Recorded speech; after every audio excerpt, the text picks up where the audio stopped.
I'm going to be brutally honest with you. I'm not a giant fan of the American Monsterverse movies. I'm talking Godzilla, King Kong, Godzilla X Kong, all those. I feel like they could be good, but they're just mediocre. Like, yeah, they're better than some of the stuff that we got back in the day, but I feel like they could do better. So when I found out years ago that Apple was making a whole show about the shadow organization Monarch, I was like, that seems dumb, but a Godzilla show? That'd be pretty dope. And lo and behold, I loved season 1 of Monarch, Legacy of Monsters. And the way that that first season ended was freaking jaw dropping. Like, I was like, holy shit, what are they going to do? Please renew, season 2 needs to happen. And there was a little bit of time that Apple didn't announce what was going to happen with the show. And luckily, they made the right call and greenlit season 2. And this picks up exactly where season 1 left off. All right.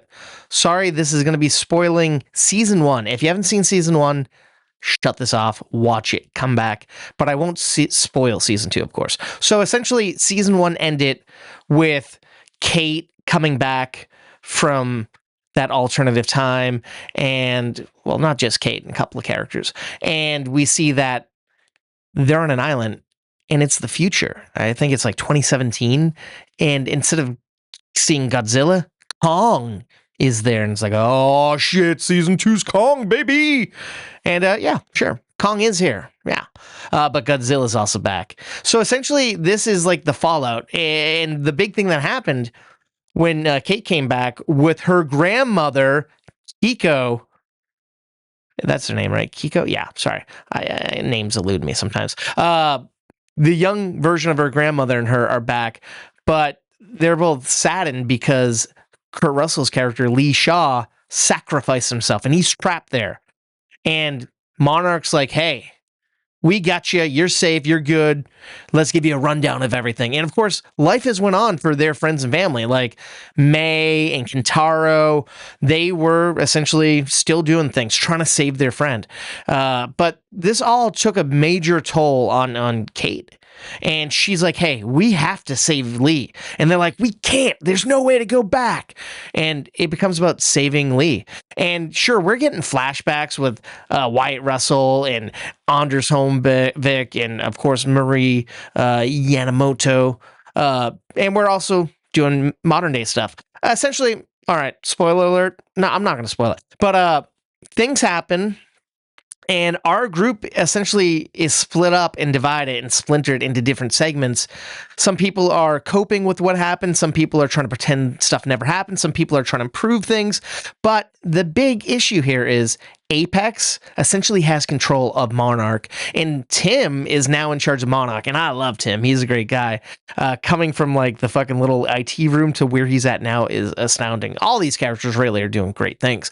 But Tim is like, I think Apex is up to something wrong, and the government's like, hey, they're giving us money, they're in charge, they do whatever.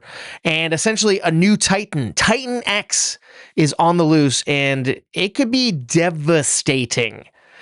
And our group has to come together at odds and stop Titan X, save Lee Shaw, find a way to like save the world, and essentially save Monarch. This is about a rebirth of Monarch, essentially. It's about doing what's right, doing what other people say you can't do, but you know you can do for the good of humanity. That's what this is about. Now, we don't get as many big, astounding kaiju moments like we did in the past season, but we do get some effective ones here. And we're getting more backstory about why Bill Randa might have not have been with his son, not have been with his wife, and we see more of what's going on with Lee and Kiko back in the day. Did they hook up? Were they in love? Were they just very close? Like, we see everything. We're getting so much backstory here, which is awesome. And before season 2 came out, they announced that Wyatt Russell's Lee Shaw will get his own series. So that's pretty big. But the cast is just phenomenal. We're getting everyone back here, and it's great. New addition, Amber Mid Thunder is here, and she's pretty good in this. But yeah, it's not as good as season one, but season one was like gold standard. This is slightly a tier below, but it's still really well written. It looks stunning. They didn't lower the budget. Like, this is a movie come to life in 10 episodes, and it's beautiful, and it's gut-wrenching. Like, there's a lot of things that happen that I'm like, oh man, and then things that happen that I'm like, yeah.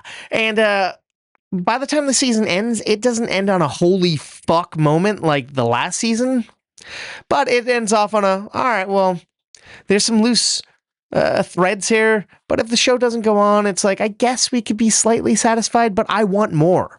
I hope that people are enjoying this show, because I don't hear anybody really talking about it much. Like I said, I've seen all 10 episodes, but I'm trying not to spoil anything here. But yeah, this is crazy to think that this is 2017.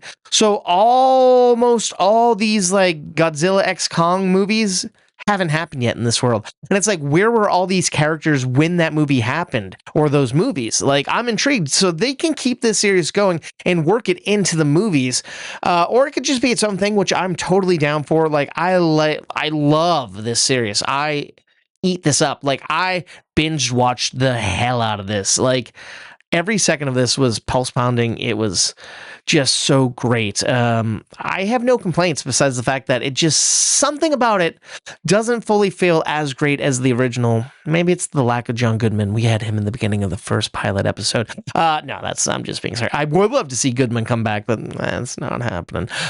They answer a lot, like I said. This is a really, really good show, and please go and support the Monsterverse on the small screen and watch Monarch, Legacy of Monsters, currently streaming season 2 on Apple TV Plus. Have you seen it? I think they're about, right now as I'm recording this, I think they're 6 episodes deep. I don't know when this review's coming out, but have you seen it? Do you like it? What do you think about it? Do you think it'll get a season 3? Do you think it deserves a season 3? Do you think Wyatt Russell deserves his own prequel series? Let me know all of your questions, comments, and concerns about Monarch, Legacy of Monsters in the comment section down below. And if you haven't liked pop culture podcasts, guess what, folks? I host one. It's called Movie Toast, News and Reviews, and it's available wherever you get your podcasts. Thank you, and please stay toasty.